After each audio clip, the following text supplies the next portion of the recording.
তুই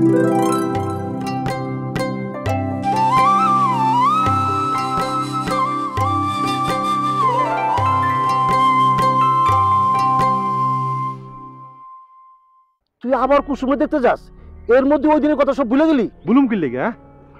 রতনে রতন চিনে, আর একটা পাগলের ডরে আমি আমার প্রেমিকের কাছে যাবো না। আসলে একটা ভালো খবর দিছস। কুসুমরে তো খবরটা জানানো দরকার। সেটা আর জানানোর দরকার নেই। আমি আসার সময় দেখি মাস্টার হন্তদন্ত হয় হাইটে, আমি খবরটা জানিয়ে দিছি। হ্যাঁ, তোমার নিষেধ শুনবো এটা তুমি আবার আশা করো কেন? পোলারে বিয়া করাইবা, পোলা তো মাইয়ের কথা শুনবো, বিয়ার পর তো সবই শুনবো। বিয়ার আগে ওটা প্র্যাকটিস করতে। কই যাও?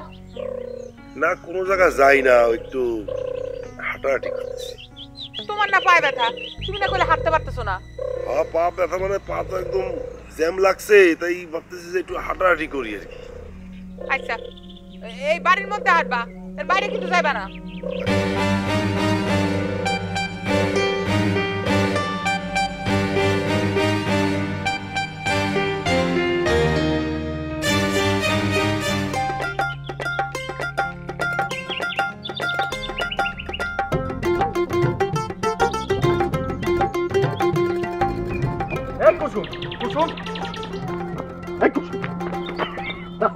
আরে দারুণ ইন্টারেস্টিং একটা খবর আছে, শুনছো? কিসের খবর? আরে কেন মাস্টার আসে নাই? মাস্টার কেন মাস্টারের আবার কি হয়েছে? স্যারের কিছু হয় নাই। স্যার রে, আমি খবরটা তোমার কাছে পৌঁছায় দিতে কইছিলাম, দেয় নাই না? মারাত্মক খবর, অবিশ্বাস্য খবর। কি মারাত্মক খবর?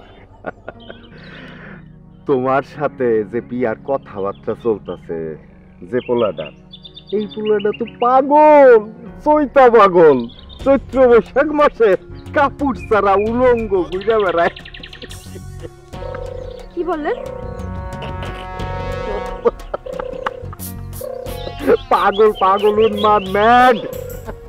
আপনি আর মাস্টার স্যার মিলে এখন এইসব কাহিনী বানাইতেছেন? কাহিনী না তো, সত্য ঘটনা অবলম্বনে বললাম। আপনার লজ্জা করে না? এইসব বলতে আপনার এক ফোঁটা লজ্জা করে না? আপনি কি মনে করছেন এই ছেলেটা পাগল বইলা আপনি আমারে বিয়ে করবেন? আমি আপনারে বিয়ে করব? জীবনেও বিয়ে করব না। পাগল হোক ছাগল হোক যাই হোক না কেন, আমার বাপ তার সাথে আমার বিয়ে ঠিক করছে, আমি তারই বিয়ে করবো। খবরদার এই ধরনের উদ্ভট খবর নিয়ে আপনি আমার সামনে আর কোনোদিনই আসবেন না। সরেন। এইরকম একটা সুস্থি, ভদ্র, নম্র, সবল, স্বাস্থ্যবান সুপুরুষ রাইকা একটা পাগলের প্রেমে পড়ছে। এইটাও কি পাগল হয়ে গেল নাকি? না কি জানি না, কপালে কি আছে।